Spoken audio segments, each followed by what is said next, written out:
Hola de nuevo. Estamos ahora mostrándoles cómo es el modelo de conjugación de dos estructuras bien importantes en el idioma inglés. Este tema es muy importante, así que te pido el favor que te concentres muchísimo y le prestes mucha atención sobre toda la parte gramatical. Tenemos el pasado del verbo to be, el cual tiene un modelo matemático de conjugación 1-1-3-3. ¿Qué quiere decir esto? Que de 8 pronombres vas a usar los mapas de Novak en 1-1-3-3. Te da 8. Y aquí vamos a tener los grados de inflexión del verbo to be. En la primera persona was, en la segunda were, en la tercera persona del singular was y en las personas del plural were. Acá lo vamos en la fórmula noun o pronoun. Quiere decir que puedes tener en lugar del pronombre un sustantivo también. O sea, yo puedo decir en lugar de él, puedo decir mi amigo, mi papá, Gustavo, Germán, cualquier nombre que se me venga a mente, un sustantivo. En la parte negativa vas a tener los mismos 8 pronombres, el grado de inflexión en el modelo 1-1-3-3, y acá en la tercera posición el adverbio negativo not. Siempre en la tercera posición gramatical el adverbio negativo not. 1, 2, 3. Y la contracción del to be va a ser wasn't y weren't. De manera que acá puede ser una frase que significa yo era o yo estaba. Entonces, yo estaba aquí, I was here. Yo era tu amigo, I was your friend. Yo era más pequeño, I was smaller. El complemento que quieras ubicarle. En la parte negativa lo mismo, yo no era tu amigo, I wasn't your friend, I was not your friend. I was not here, I wasn't here. Dependiendo de lo que quieras decir, o we weren't enemies, no éramos enemigos. Dependiendo de lo que quieras decir, acá te vas ayudando por la formulita. En la parte negativa, noun, pronoun, to be verb, el adverbio negativo not y el complemento.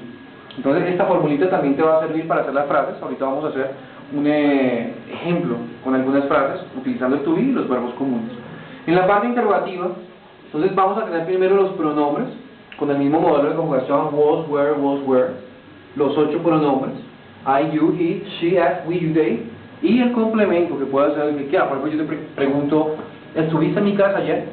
Entonces yo te diría, were you at home yesterday? Were you in my house yesterday? O were we studying English last year? Lo que quieras. Acá depende la versatilidad de la pregunta, de la capacidad creativa que tengas. Y de la misma manera, si tienes buena capacidad creativa, así va a aumentar tu capacidad de hablar inglés.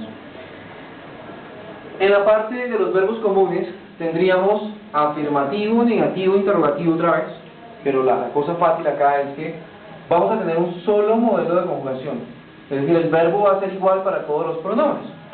En lo que debes tener cuidado acá es que sabes que los verbos regulares se forman agregándole ed, y los verbos irregulares pues tienes que aprendértelos de memoria. Voy a escribir aquí la partícula de memoria, by heart, así se dice de memoria en inglés, by heart, by heart. Entonces, verbos regulares terminan en el. Yo diría visited.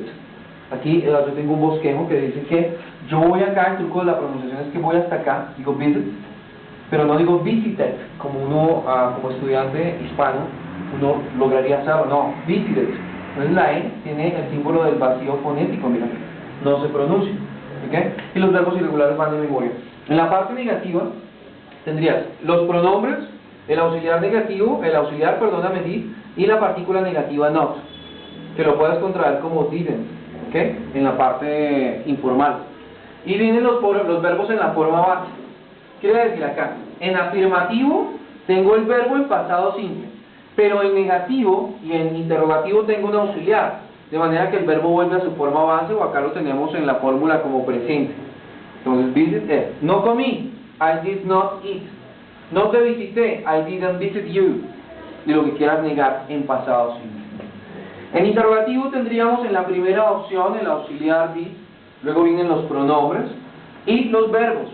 Ya acá no nos importa que sean regulares y irregulares, ya sabes, porque está el auxiliar, el verbo vuelve a la forma base. Y en la parte final viene el question mark. En la fórmula lo podemos ver, tenemos el auxiliar did, el sustantivo o el pronombre, el verbo, otra vez vuelve a la forma base o presente, más el complemento, más el question mark. Pero, ¿cómo sabemos si un verbo es regular o irregular? Te tengo malas noticias. Tienes que aprendértelos de memoria, by heart, de memoria, tienes que aprendértelos de memoria. Vamos acá a lo que sucede. Siempre las listas que nos dan vienen con presente, pasado y participio pasado. Esas listas nos las dan desde el colegio, desde la escuela básica. Y sabes que los verbos que son regulares terminan en ed en pasado y en participio pasado. ¿Pero qué es el participio pasado, teacher? El participio pasado es el equivalente a las terminaciones españolas ado, ido, ado, ido. Entonces, look, looked, looked, live, lived, lived, visit, visited, visited. Si el verbo termina en una E, entonces lo único que hacemos es agregarle la E tanto en pasado como en participio pasado. Y los verbos irregulares tienen formas caprichosas, puede que sean igual en pasado y en participio pasado. En este caso, mira, tenemos el verbo go, que es ir, con el pasado de go, went, participio pasado gone, sería ido. Sí, pasado so, participio pasado sin.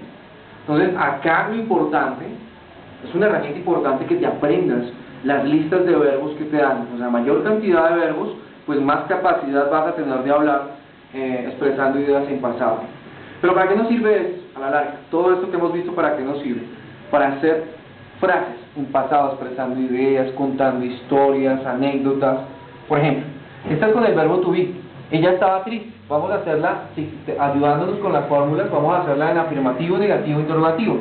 En afirmativo, entonces yo diría, she was sad. Negativo, she, vamos a hacerlo con contracción, she wasn't sad. Interrogativo, was she sad?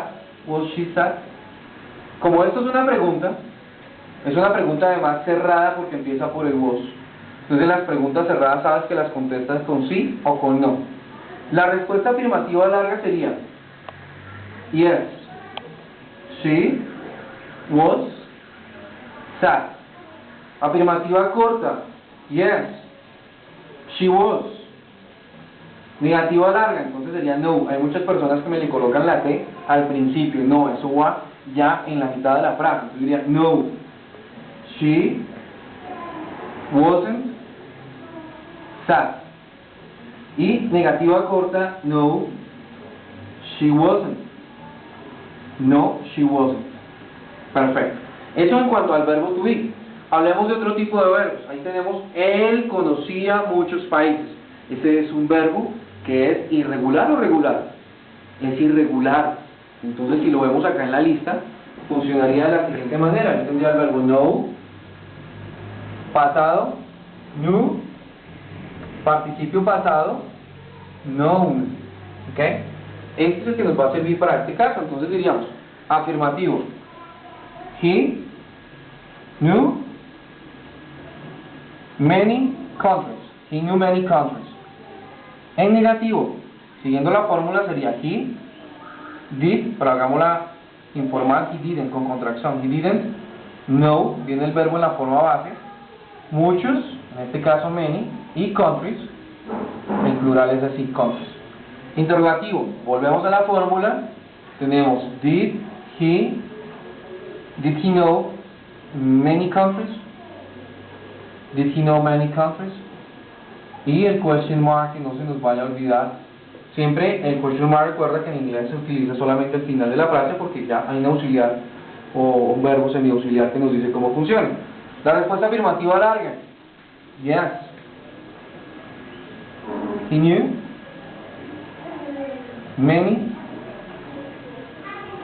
countries. Afirmativa corta, yes. Aquí, ojo, porque aquí vamos con el auxiliar es did. Yes, he did. Negativa larga, entonces no. Vuelvo y escribo toda la frase negativa, esta misma frase, va a ir ahí. Lo mismo que en la afirmativa larga, siempre copias la parte afirmativa después del yes. Aquí después del not yo diría no, he did not o he didn't. El verbo vuelve a la forma base porque ya hay un auxiliar. He didn't know many countries. Estoy repitiendo esto porque una de las bases de hablar idiomas es repetir. La práctica hace al maestro. ¿Y qué es practicar? Repetir. Alta fijación repetitiva. También así se le enseña a los niños. Entonces, negativo corto. Yo diría no, he didn't. Entonces ya lo tienes ahí. Ya puedes hacer tus preguntas en pasado simple. con el verbo to be o con un verbo común, dependiendo de dependiendo de la capacidad de vocabulario que tengamos. Este puede ser otro tema que nos va a servir muchísimo, es uno de los temas más difíciles que hay en el idioma inglés. Es importante que te aprendas los verbos de memoria.